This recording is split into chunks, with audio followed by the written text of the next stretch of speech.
అది నా బిడ్డరా, అది నీతో ఎట్లా వస్తుందో నేను చూస్తా. అది నా పిల్లరా, ఎట్లా రాదు నేను కూడా చూస్తా. Watch our film Raju vs. Rambai with extended cut, streaming now only on ETV Win.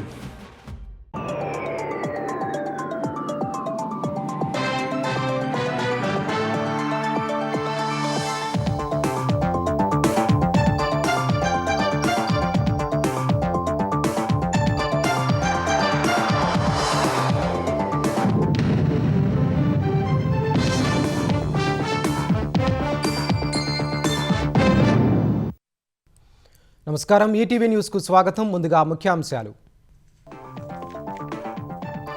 Delhi పర్యటనలో సీఎం చంద్రబాబు బిజీ. నలుగురు కేంద్ర మంత్రులతో భేటీ.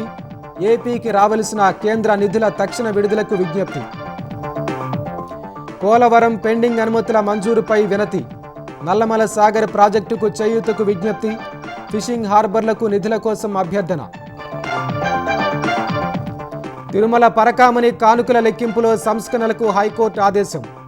ఏఐ అత్యాధునిక యంత్రాలు వినియోగించాలని టీటీడీకి సూచన. ఫోన్ ట్యాపింగ్ కేసులో ప్రభాకరరావు కస్టడీని పొడిగించిన సుప్రీంకోర్టు. ఈ నెల 25 వరకు ప్రశ్నించేందుకు సిట్కు అనుమతి. వనంలో నుంచి జనంలోకి వచ్చిన మరింత మంది నక్సల్స్. తెలంగాణ డీజీపీ ఎదుట లొంగిపోయిన మరో 41 మంది మావోయిస్టులు. ముగిసిన పార్లమెంటు శీతాకాల సమావేశాలు. వీబీజీ రామ్జీ సహా 3 కీలక బిల్లులను ఆమోదించిన ఉభయ సభలు. బంగ్లాదేశ్లో మరోసారి ఉద్రిక్తతలు. ఇంక్విలాబ్ మంచ్ కన్వీనర్ మృతితో చెలరేగిన హింస. భారతీయులను అప్రమత్తం చేసిన హైకమిషన్.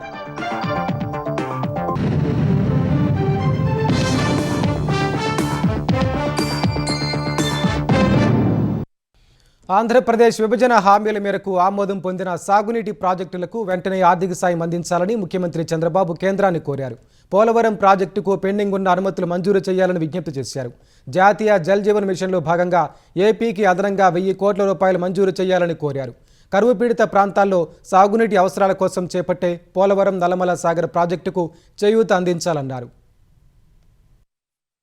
ఒకరోజు పర్యటన కోసం ఢిల్లీ వెళ్లిన ముఖ్యమంత్రి చంద్రబాబు కేంద్ర జలశక్తి శాఖ మంత్రి సిఆర్ పాటిల్, ఆర్థిక మంత్రి నిర్మలా సీతారామన్, కేంద్ర జల రవాణా, ఓడరేవుల శాఖ మంత్రి సర్బానంద సోనోవాల్, కేంద్ర పట్టణాభివృద్ధి శాఖ మంత్రి మనోహర్ లాల్ ఖట్టర్లతో సమావేశమయ్యారు. తొలుత జలశక్తి శాఖ మంత్రి పాటిల్ ను కలిసిన చంద్రబాబు ఏపీలో సాగునీటి ప్రాజెక్టులకు కేంద్ర ప్రభుత్వ అనుమతులు, వివిధ పథకాలకు నిధులు విడుదలపై చర్చించారు. ప్రత్యేకించి విభజన హామీల్లో భాగంగా ఆమోదం పొందిన ప్రాజెక్టులకు తక్షణమే ఆర్థిక సాయం అందించాలని కోరారు. ఏపీకి నీటి భద్రత అత్యంత కీలకమని, ఏపీ సాగు తాగునీటి అవసరాలు దృష్టిలో పెట్టుకుని సానుకూల నిర్ణయాలు తీసుకోవాలని విజ్ఞప్తి చేశారు. పోలవరం ప్రాజెక్టు పనుల పురోగతిని కేంద్ర మంత్రికి వివరించిన సీఎం ఆ ప్రాజెక్టులో వివిధ పనులకు సంబంధించి పెండింగులో ఉన్న అనుమతులు వెంటనే ఇప్పించాలని కోరారు. 2వ దశ పనులు పూర్తి చేయడానికి అవసరమైన నిధులపై త్వరలోనే పూర్తి నివేదిక కేంద్రానికి సమర్పిస్తామని చెప్పారు. వంశధార నది వివాదానికి సంబంధించి ట్రైబ్యునల్ ఇచ్చిన తీర్పు అమలుకు చర్యలు చేపట్టాలని కోరారు.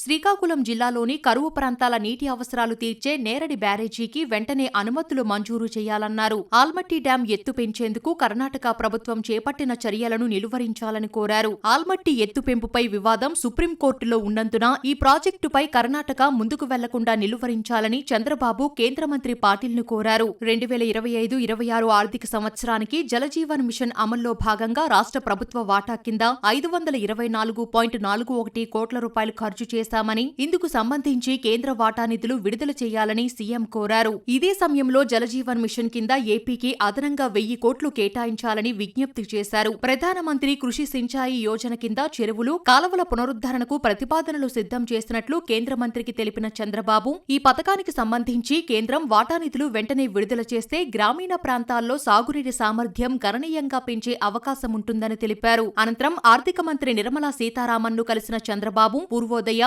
సాస్కీ పథకాల ద్వారా ఆంధ్రప్రదేశ్కు చేయూతనివ్వాలని కోరారు. దేశంలోని తూర్పు ప్రాంత రాష్ట్రాల సమగ్ర అభివృద్ధికి తోడ్పడే పూర్వోదయ పథకం కింద గ్రామీణ ప్రాంతాల కనెక్టివిటీ, సాగునీటి పారుదల వ్యవస్థల ఆధునీకరణ, మౌలిక సదుపాయాల కల్పన, పారిశ్రామిక కారిడార్లు, ఫుడ్ ప్రాసెసింగ్ క్లస్టర్ల నిర్మాణం, విద్య, వైద్య రంగాల సదుపాయాల కల్పనకు నిధులు అందించాలని ఆర్థిక మంత్రిని కోరారు. విద్య, నైపుణ్య కల్పన, ఎంఎస్ఎంఈ, హౌసింగ్, రోడ్లు, సాగునీటి ప్రాజెక్టులు సహా వ్యవసాయ రంగాలకు పూర్వోదయ పథకం నిధులు ఇవ్వాలని విజ్ఞప్తి చేశారు.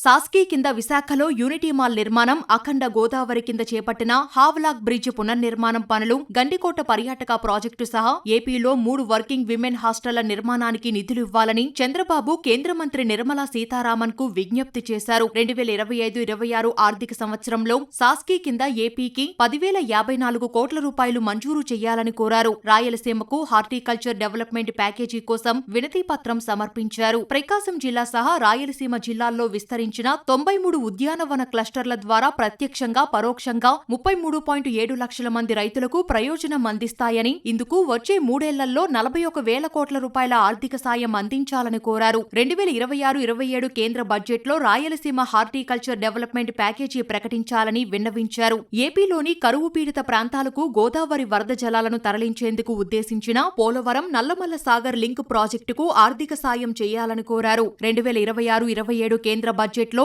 ఈ ప్రాజెక్టుకు అవసరమైన ఆర్థిక సహాయాన్ని అందించాలని సీఎం చంద్రబాబు కేంద్ర మంత్రి నిర్మలా సీతారామన్ కు విజ్ఞప్తి చేశారు. తర్వాత పోర్టులు, షిప్పింగ్, జల రవాణా శాఖ మంత్రి సర్బానంద సోనోవాల్ ను కలిసిన Chandrababu Dugarajapatnam ship building cluster, shipping హార్బర్లకు సహకరించాలని కోరారు. ఈ ప్రాజెక్టు కోసం 3,488 ఎకరాల భూమి సమకూర్చేందుకు సిద్ధంగా ఉన్నట్టు తెలిపిన చంద్రబాబు దుగరాజపట్నాన్ని national mega ship building cluster గా త్వరితగతిన ఆమోదించాలన్నారు. ఏపీలో జువ్వెలదిన్నె, నిజాంపట్నం, మచిలీపట్నం, ఉప్పాడ షిప్పింగ్ హార్బర్లను 1,361 కోట్లతో చేపట్టినట్టు తెలిపిన చంద్రబాబు ఇందులో జువ్వలదిన్నె హార్బర్ కు మాత్రమే కేంద్రం 138.29 కోట్లు ఇచ్చిందని తెలిపారు. ఏపీ ప్రభుత్వం 782.29 కోట్లు ఖర్చు చేసిందన్న చంద్రబాబు ఫేజ్ 1 పూర్తి చేయడానికి మరో 440.91 కోట్లు అవసరముందన్నారు. మిగిలిన 3 హార్బర్ల నిర్మాణంలో కేంద్రం వాటా ఇవ్వాలని కోరారు. ప్రకాశం జిల్లా ఓడరేవు షిప్పింగ్ హార్బర్ నిర్మాణానికి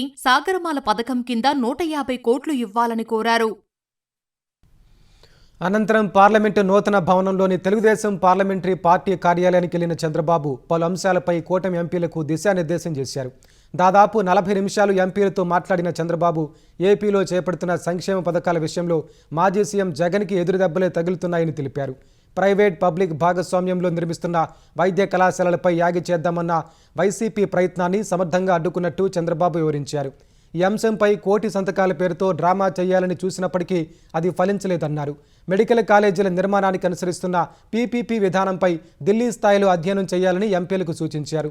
ప్రస్తుతం ఢిల్లీ, గుజరాత్లో పీపీపీ పద్ధతిలో ఆసుపత్రులు నిర్వహిస్తున్నారని ఎంపీలు చంద్రబాబుకు వివరించారు. ఆంధ్రప్రదేశ్లోని ఐటీ పెట్టుబడులు, యువత ఉద్యోగాలపై వైసీపీ కుట్ర చేస్తోందని మంత్రి నారా లోకేష్ మండిపడ్డారు. జగన్ యువత భవిష్యత్తుపై ద్వేషంతోనే ఈ చర్యలు తీసుకుంటున్నారా అని నిలదీశారు. ఇప్పటికే టీసీఎస్, కాగ్నిజెంట్, సత్వా వంటి సంస్థలపై వైసీపీ పిల్ వేసిందన్న ఆయన తాజాగా రహేజా ఐటీ పార్కులపైన వ్యాజ్యాలు దాఖలు చేసిందని దుయ్యబట్టారు. ఏపీ అభివృద్ధిని అడ్డుకోవడమే లక్ష్యంగా ప్రతి అడుగులోనూ జగన్ అడ్డం పడుతున్నారని విమర్శించారు. యువత భవిష్యత్తుపై ఎంత ద్వేషం ఎందుకని లోకేష్ ప్రశ్నించారు. రాష్ట్రానికి వచ్చే పెట్టుబడులు, ఉద్యోగాలను అడ్డుకోవాలనే ఆలోచన సబబు కాదని హితవు పలికారు. వివిధ దళాల్లో పనిచేస్తున్న 41 మంది మావోయిస్టులు తెలంగాణ డీజీపీ శివధర్ రెడ్డి ఎదుట లొంగిపోయారు. లొంగిపోయిన నక్సల్స్ 24 తుపాకులను పోలీసులకు అప్పగించారు. లొంగిపోయిన వారిలో కామారెడ్డి జిల్లావాసి కుమరం భీం డివిజన్ కమిటీ కార్యదర్శి ఎర్రగొల్ల రవి సహా సెంట్రల్ విజన్ కమాండర్లు 2 లొంగిపోయినట్లు డీజీపీ తెలిపారు. సౌత్ సబ్ జోనల్ కమిటీకి చెందిన 5 సభ్యులు సైతం లొంగిపోయినట్లు వెల్లడించారు. ఈ ఏడాదిలో ఇప్పటి వరకు 509 మంది నక్సల్స్ లొంగిపోయినట్లు శివధర్ రెడ్డి వివరించారు. తెలంగాణ పోలీసుల సమక్షంలో 41 మంది సిపిఐ మావోయిస్ట్ పార్టీకి చెందినటువంటి అజ్ఞాత కాడర్లు 24 వెపన్స్ తీసుకుని వచ్చి లొంగిపోయినారు. తీసుకొచ్చినటువంటి వెపన్స్ లో 1 LMG, 3 AK-47 rifles, 5 SLR rifles, 7 INSAS rifles, 1 BGL grenade launcher, 4 303 rifles, 1 single shot rifle, 2 air guns తో కలిపి మొత్తం 24 వెపన్స్తోని సరెండర్ అయినారు. అక్టోబర్ 21, 2025 నాడు జరిగినటువంటి పోలీస్ కమెమరేషన్ డే సందర్భంగా, పోలీసుల సంస్మరణ దినం సందర్భంగా రాష్ట్ర గౌరవ ముఖ్యమంత్రి రేవంత్ రెడ్డి గారు ఇచ్చినటువంటి పిలుపుని అందుకొని వీళ్ళు ప్రభుత్వం ముందు లొంగిపోయినారు. తెలంగాణలో కలకలం రేపిన ఫోన్ ట్యాపింగ్ కేసులో మాజీ ఐపీఎస్ అధికారి ప్రభాకర్ రావు పోలీస్ కస్టడీని ఈ నెల 25 వరకు పొడిగిస్తూ సుప్రీంకోర్టు ఉత్తర్వులు జారీ చేసింది.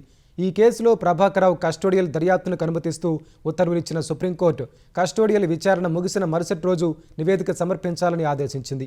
ఈ మేరకు 12న ఆయన్ను కస్టడీలోకి తీసుకున్న సిట్ అధికారులు వారం రోజుల్లో జరిపిన విచారణకు సంబంధించిన నివేదికను ఇవాళ సుప్రీంకోర్టుకు అందజేసింది. ఇదే సమయంలో ప్రభాకర్ రావు కస్టడీని మరో వారం రోజులు పొడిగించాలని కోరింది. ఈ అభ్యర్థనపై విచారణ జరిపిన సుప్రీంకోర్టు ధర్మాసనం ప్రభాకర్ రావు కస్టడీని పొడిగిస్తూ ఉత్తర్వులు ఇచ్చింది. ఈ నెల 25 వరకు కస్టడీ పొడిగించింది. ఈ సమయంలో ఇంటి నుంచి ఆహారం తెచ్చుకునేందుకు, అవసరమైన మందులు తీసుకునేందుకు అనుమతించింది. చట్ట ప్రకారం ప్రభాకర్ రావును విచారించాలని సూచించింది. భారత వృద్ధిలో పబ్లిక్ సర్వీస్ కమిషన్లు కీలక పాత్ర పోషిస్తున్నాయని రాష్ట్రపతి ద్రౌపది ముర్ము తెలిపారు. పారదర్శకత, ఉద్యోగాల భర్తీ విధానాల ద్వారా పబ్లిక్ సర్వీస్ కమిషన్లు దేశంలోనే అత్యంత నమ్మకమైన సంస్థలుగా నిలుస్తున్నాయని పేర్కొన్నారు. రామోజీ ఫిల్మ్ సిటీలో 2 రోజులు జరిగే పబ్లిక్ సర్వీస్ కమిషన్స్ చైర్పర్సన్ల 26వ జాతీయ సదస్సును రాష్ట్రపతి ప్రారంభించారు. ఈ కార్యక్రమానికి governor Jishnu Dev Varma, UPSC chairman Ajay Kumar, మంత్రి సీతక్క, టీజీపీఎస్సీ చైర్మన్ బుర్రా వెంకటేశం హాజరయ్యారు. అభ్యర్థుల నిజాయితీ, సమగ్రతకు అత్యంత ప్రాధాన్యత ఇవ్వాలని ద్రౌపది ముర్ము సూచించారు. అభ్యర్థులు నైపుణ్య లేమిని అధిగమించవచ్చు, కానీ సమగ్రత, నిజాయితీ లేకపోతే పాలనను సరిగా నిర్వహించలేరని అన్నారు. దేశం 3వ ఆర్థిక శక్తిగా ఎదుగుతున్న క్రమంలో అత్యుత్తమ పబ్లిక్ సర్వెంట్ల అవసరం ఉందని రాష్ట్రపతి తెలిపారు. సకాలంలో నోటిఫికేషన్లు ఇవ్వటం, పరీక్షల నిర్వహణ, ఫలితాలు ఇవ్వటం ద్వారా పబ్లిక్ సర్వీస్ కమిషన్ల పట్ల ఉన్న నమ్మకాన్ని కాపాడుకోవాలని గవర్నర్ జిష్ణుదేవ్ వర్మ వెల్లడించారు. పేపర్ తయారీ, ఫలితాలు, ఇంటర్వ్యూల సమయంలో పారదర్శకతకు ప్రాధాన్యత ఇవ్వాలని పేర్కొన్నారు. The country is aiming to be the third largest economy in the world in the near future. We are also moving towards achieving the goal of Viksit Bharat by 2047. I am sure that the Public Service Commissions will continue to fulfill their responsibilities and contribute towards building a future-ready team of civil servants selected and guided by them.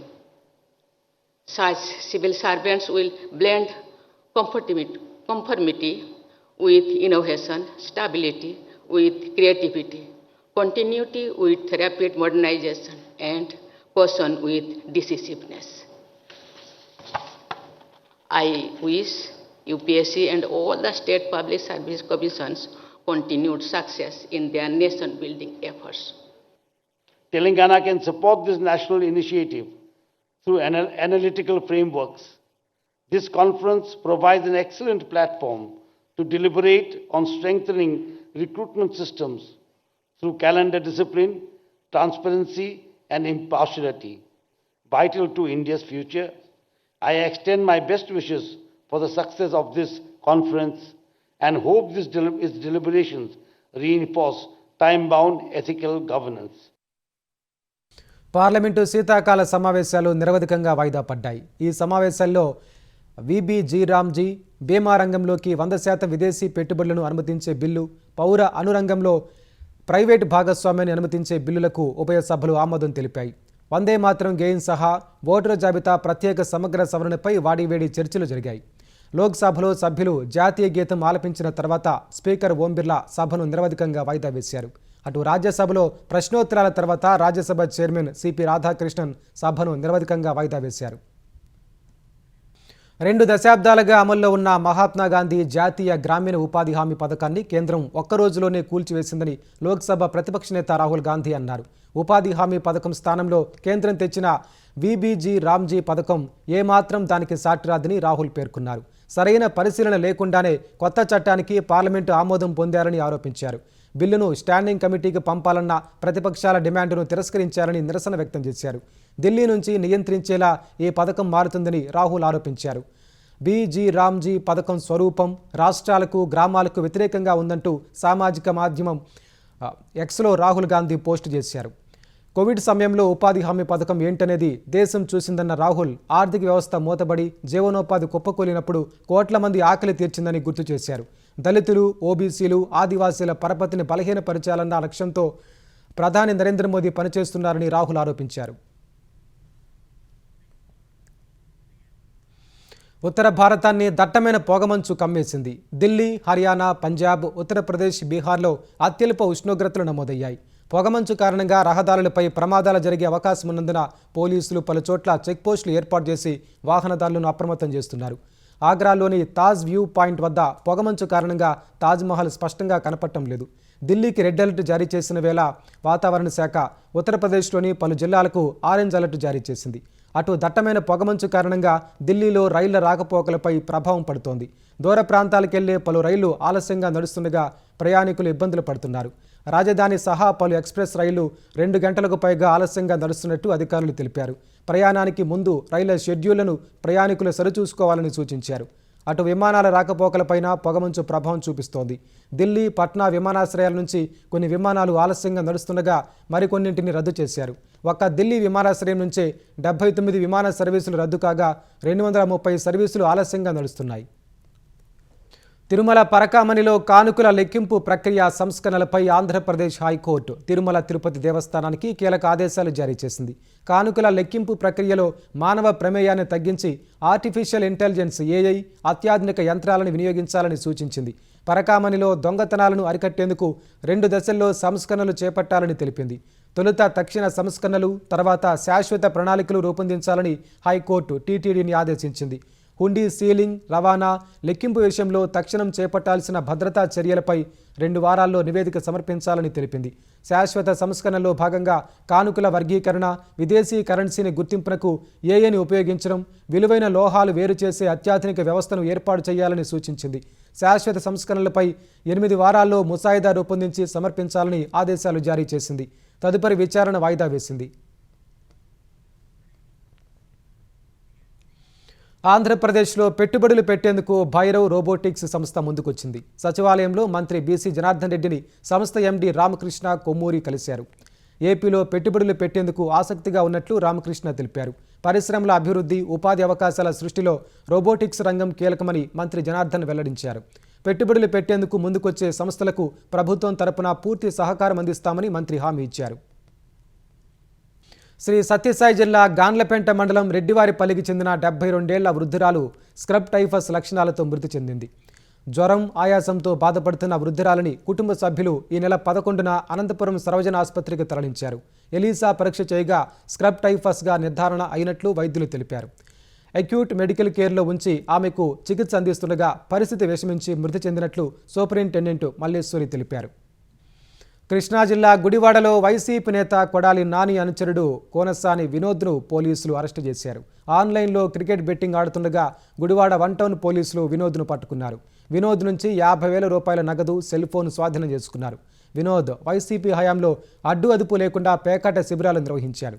కూటమి ప్రభుత్వం అధికారంలోకి వచ్చాక కూడా పేకాట శిబిరాలు నిర్వహించడంతో వినోద్పై పోలీసులు case నమోదు చేశారు.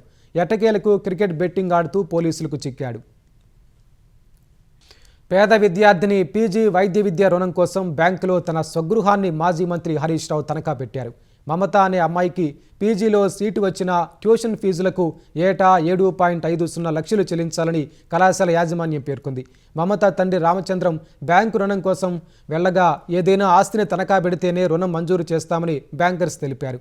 ఈ నెల 18న ట్యూషన్ ఫీజు చెల్లించి కాలేజీలో చేరకుంటే PG సీటును తిరస్కరించే అవకాశం ఉంది.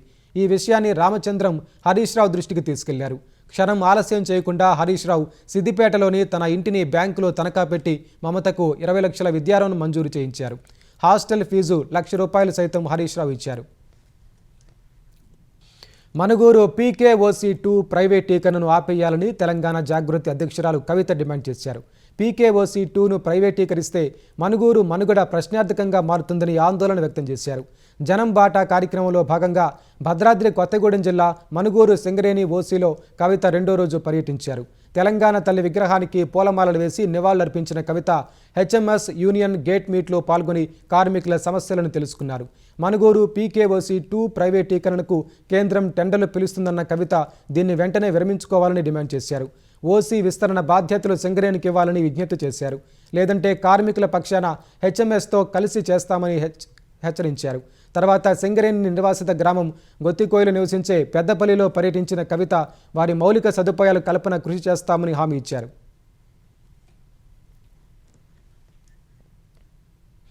సంగారెడ్డి జిల్లా గుమ్మిడిదల మండలం అనంతారం గ్రామ సర్పంచ్ కొమ్ము శ్రీను ఎన్నికల్లో ఇచ్చిన హామీని నిలబెట్టుకున్నారు. కొద్ది కాలంగా గ్రామస్తులను ఇబ్బందులకు గురి చేస్తున్న కోతులను పట్టించారు. తొలి విడత గ్రామ పంచాయతీ ఎన్నికల్లో కొమ్ము శ్రీను సర్పంచ్గా గెలిపిస్తే కోతులను పట్టించి గ్రామస్తుల ఇబ్బందులు తొలగిస్తానని హామీ ఇచ్చారు.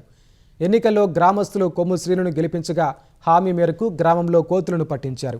భవిష్యత్తులోనూ గ్రామ అభివృద్ధికి మరిన్ని కార్యక్రమాలు చేపడతామని కొమ్ము శ్రీను తెలిపారు. విజయవాడ కొత్తపేటలో దారుణం జరిగింది. మద్యం సేవించేందుకు 10 రూపాయలు ఇవ్వలేదని ఓ బాలుడు తాతాజీ అనే వ్యక్తిని దారుణంగా హత్య చేశాడు. తాతాజీని బాలుడు కత్తితో విచక్షణారహితంగా పొడిచాడు. ఘటనా స్థలంలోనే తాతాజీ ప్రాణాలు కోల్పోయాడు. బాలుడిని పోలీసులు అదుపులోకి తీసుకున్నారు. బంగ్లాదేశ్లో మరోసారి ఉద్రిక్తతలు నెలకొన్నాయి. ఇంక్విలాబ్ మంచ్ కన్వీనర్ షరీఫ్ ఉస్మాన్ బిన్ హైదీ సింగపూర్లో చికిత్స పొందుతూ మృతి చెందగా ఆ పార్టీ మద్దతుదారులు, విద్యార్థులు బంగ్లాదేశ్ రాజధాని ఢాకాలో బీభత్సం సృష్టించారు. పలు పత్రికా కార్యాలయాలపై దాడులు చేశారు. బెంగాలీ పత్రిక ప్రోథోమ్ అలో కార్యాలయానికి అల్లరిమోకలు నిప్పు పెట్టారు. దుండగులతో మాట్లాడేందుకు యత్నించిన న్యూ ఏజ్ పత్రిక ఎడిటర్ నూరుల్ కబీర్పై దాడి చేశారు. కవరాన్ బజార్లోని డైలీ స్టార్ పత్రిక కార్యాలయానికి నిప్పు పెట్టారు. దాదాపు 25 మంది జర్నలిస్టులను అగ్నిమాపక సిబ్బంది కాపాడారు. ఇందులో మహిళా జర్నలిస్టులు కూడా ఉన్నారు. అల్లరిమోకల దాడులను నిరసిస్తూ బంగ్లాదేశ్లో ప్రధాన పత్రికలు నేడు తమ కార్యకలాపాలను సస్పెండ్ చేశాయి. బంగ్లాదేశ్ వ్యవస్థాపక అధ్యక్షుడు షేక్ ముజిబుర్ రెహమాన్ కుటుంబానికి ధన్మోండి 32 ఏరియాలో ఉన్న ఇంటిని ఆందోళనకారులు ధ్వంసం చేశారు. చత్తోగ్రామ్లోని భారత అసిస్టెంట్ హై కమిషనర్ ఇంటిపై ఇటుకలు, రాళ్లు విసిరారు. పోలీసులు బాష్పవాయువు లాఠీ చార్జ్ చేసి ఆందోళనకారులను చెదరగొట్టారు. 12 మందిని అదుపులోకి తీసుకున్నారు. గతేడాది జూలైలో అవామీ లీగ్ అధినేత్రి మాజీ ప్రధాని షేక్ హసీనాకు వ్యతిరేకంగా జరిగిన తిరుగుబాటులో షరీఫ్ ఉస్మాన్ బిన్ హైదీ కీలక పాత్ర పోషించారు. వచ్చే ఏడాది జరిగే ఎన్నికల కోసం గత వారం ఆయన ప్రచారం ప్రారంభించగా గుర్తు తెలియని దుండగులు కాల్పులు జరిపారు. తీవ్రంగా గాయపడిన ఆయన్ను సింగపూర్కు తరలించగా అక్కడ చికిత్స పొందుతూ నిన్న మృతి చెందారు. అటు బంగ్లాదేశ్లో ఉద్రిక్త పరిస్థితులను దృష్టిలో పెట్టుకుని ఆ దేశంలో ఉండే భారతీయులను కేంద్రం అప్రమత్తం చేసింది. బంగ్లాదేశ్లో ఉన్న భారతీయులు పూర్తి అప్రమత్తంగా ఉండాలని బంగ్లాదేశ్లోని భారత హై కమిషన్ హెచ్చరించింది. అనవసర ప్రయాణాలు చేయొద్దని, అత్యవసరమైతే తప్ప బయటకు రావద్దని సూచించింది. ఏదైనా అత్యవసరమైతే సాయం కోసం high commission, assistant high commission కార్యాలయాలను సంప్రదించాలని భారత దౌత్యాధికారులు తమ అడ్వైజరీలో పేర్కొన్నారు. ముంబైలోని తన నివాసంలో ఆదాయపు పన్ను శాఖ అధికారులు సోదాలు చేశారంటూ వచ్చిన వార్తలను బాలీవుడ్ నటి శిల్పా శెట్టి ఖండించారు. దాడులు జరగలేదని ఆమె తరపు న్యాయవాది ప్రకటన విడుదల చేశారు. 60 కోట్ల రూపాయల విలువైన కేసు విషయంలో తదుపరి విచారణకు సంబంధించిన ఫాలోఅప్ కోసం ఐటీ అధికారులు వచ్చారని న్యాయవాది పేర్కొన్నారు. వాస్తవాలు తెలుసుకోకుండా తప్పుడు ప్రచారం చేస్తే చట్టపరమైన పరిణామాలు ఎదుర్కోవాల్సి ఉంటుందని హెచ్చరించారు. ఈ నెల 17న ఆదాయపు పన్ను శాఖ కర్ణాటకలోని శిల్పా శెట్టి బాస్టియన్ రెస్టారెంట్లో సోదాలు నిర్వహించింది. నిబంధనలను ఉల్లంఘించి లేట్ నైట్ పార్టీలకు అనుమతించినందుకు బెంగళూరు పోలీసులు ఎఫ్ఐఆర్ నమోదు చేశారు. ఈ నెల 18న శిల్పా శెట్టి నివాసంలో ఐటీ శాఖ అధికారులు సోదాలు నిర్వహించినట్లు వార్తలు వచ్చాయి. తాజాగా వాటిపై శిల్పా శెట్టి స్పష్టతనిచ్చారు. బ్రౌన్ యూనివర్సిటీలో కాల్పులకు పాల్పడిన నిందితుడు అమెరికాకు రావటానికి కారణమైన గ్రీన్ కార్డు లాటరీ కార్యక్రమాన్ని ఆ దేశ అధ్యక్షుడు డొనాల్డ్ ట్రంప్ నిలిపివేశారు. ఈ మేరకు homeland security secretary Kristi Noem సామాజిక మాధ్యమం ఎక్స్లో పోస్టు పెట్టారు. నిందితుడు క్లాడియో మాన్యుయల్ 2017లో diversity lottery immigrant visa program DV1 ద్వారా అమెరికాలోకి ప్రవేశించినట్టు క్రిస్టి నోయం తెలిపారు. తర్వాత అతనికి గ్రీన్ కార్డు కూడా వచ్చిందన్నారు. ఈ తరహా కరుడుగట్టిన వ్యక్తులను అమెరికాలోకి ఎప్పటికీ అనుమతించరాదన్న అధ్యక్షుడి ఆదేశాల మేరకు వినాశనకరమైన DV1 కార్యక్రమాన్ని నిలిపివేయాలని USCISను ఆదేశించినట్టు క్రిస్టి నోయం వెల్లడించారు. డైవర్సిటీ వీసా కార్యక్రమం కింద ఏటా లాటరీ ద్వారా అమెరికాలో 50,000 వరకు గ్రీన్ కార్డులు అందుబాటులో ఉంచుతారు. కాల్పుల ఘటన నేపథ్యంలో గ్రీన్ కార్డు లాటరీ కార్యక్రమాన్ని అధ్యక్షుడు డొనాల్డ్ ట్రంప్ నిలిపివేశారు. సిడ్నీలోని బోండీ బీచ్లో ఉగ్ర కాల్పుల ఘటనలో ఉగ్రవాదులతో వీరోచితంగా పోరాడిన అహ్మద్ అల్ అహ్మద్ అనే వ్యక్తికి పలు సంస్థలు భారీ నజరానాలు అందిస్తున్నాయి. ప్రస్తుతం ఆసుపత్రిలో చికిత్స పొందుతున్న సిడ్నీ రియల్ హీరోకు గోఫండ్ మీ సంస్థ 14 కోట్ల రూపాయల విలువైన చెక్కును అందించింది. ప్రపంచవ్యాప్తంగా 43,000 మంది దాతల నుంచి ఈ మొత్తాన్ని సంస్థ సేకరించింది. ఇందుకు సంబంధించిన చెక్కును తీసుకున్న అహ్మద్ ఎంతో సంతోషం వ్యక్తం చేశారు. మనుషులంతా ఒకరికొకరు తోడుగా ఉండాలని, ఇతరుల ప్రాణాలు ప్రమాదంలో ఉన్నప్పుడు వారిని రక్షించేందుకు శాయశక్తులా ప్రయత్నించాలని పిలుపునిచ్చారు. ఉగ్రవాదులను ఎదుర్కొనే సమయంలో అహ్మద్ చేతిపై పలు రౌండ్లు కాల్పులు జరపగా ఆయన తీవ్రంగా గాయపడ్డారు. అతడి చికిత్స అయ్యే ఖర్చుల కోసం నిధులు సేకరిస్తున్నట్లు ఆస్ట్రేలియన్స్ ఫర్ సిరియా అసోసియేషన్ ప్రతినిధి లోబాబా పేర్కొన్నారు. తూర్పు పసిఫిక్ సముద్రంలో అక్రమంగా మాదక ద్రవ్యాలను తరలిస్తున్న 2 బోట్లపై దాడులు చేసినట్టు అమెరికా సైన్యం తెలిపింది. ఈ దాడుల్లో 5 మృతి చెందారని వెల్లడించింది. ఈ మేరకు ఓ వీడియోను ఎక్స్లో పోస్టు చేసింది. నిఘా వర్గాలు నిర్ధారించిన తర్వాతే బోట్లపై దాడులు చేశామని వివరించింది. తూర్పు పసిఫిక్ సముద్రంలో మాదక ద్రవ్యాలను అక్రమంగా తరలిస్తున్నారని ఆరోపిస్తూ ఇప్పటివరకు అమెరికా సైన్యం 28 సార్లు బోట్లపై దాడులు చేసింది. ఈ దాడుల్లో 104 మంది మృతి చెందారు. డ్రగ్స్ ముఠాలపై సైనిక దాడులు చేసేందుకు చట్టసభ కాంగ్రెస్ అనుమతి తీసుకోవాలని ఈ నెల 16న డెమోక్రాట్లు తీర్మానం ప్రవేశపెట్టగా రిపబ్లికన్లు అడ్డుకున్నారు. ఆ పరిణామం తర్వాత అమెరికా సైన్యం వరుసగా 2 రోజులు తూర్పు పసిఫిక్ సముద్రంలో బోట్లపై దాడులు చేసింది. ముఖ్యాంశాలు మరోసారి. ఢిల్లీ పర్యటనలో సీఎం చంద్రబాబు బిజీ. 4 కేంద్ర మంత్రులతో భేటీ. ఏపీకి రావలసిన కేంద్ర నిధుల తక్షణ విడుదలకు విజ్ఞప్తి. పోలవరం పెండింగ్ అనుమతుల మంజూరుపై వినతి. నల్లమల సాగర్ ప్రాజెక్టుకు చేయూతకు విజ్ఞప్తి. ఫిషింగ్ హార్బర్లకు నిధుల కోసం అభ్యర్థన. తిరుమల పరకామణి కానుకల లెక్కింపులో సంస్కరణలకు హైకోర్టు ఆదేశం. ఏఐ అత్యాధునిక యంత్రాలు వినియోగించాలని టీటీడీకి సూచన. ఫోన్ ట్యాపింగ్ కేసులో ప్రభాకరరావు కస్టడీని పొడిగించిన సుప్రీంకోర్టు. ఈ నెల 25 వరకు ప్రశ్నించేందుకు సిట్కు అనుమతి. వనంలో నుంచి జనంలోకి వచ్చిన మరింత మంది నక్సల్స్.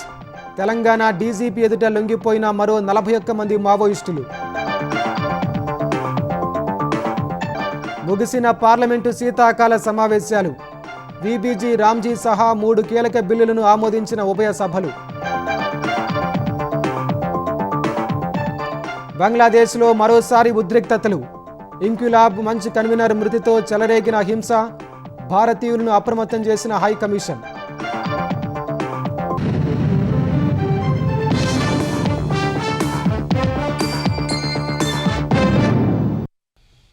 ఈటీవీ న్యూస్ సమాప్తం. నమస్కారం.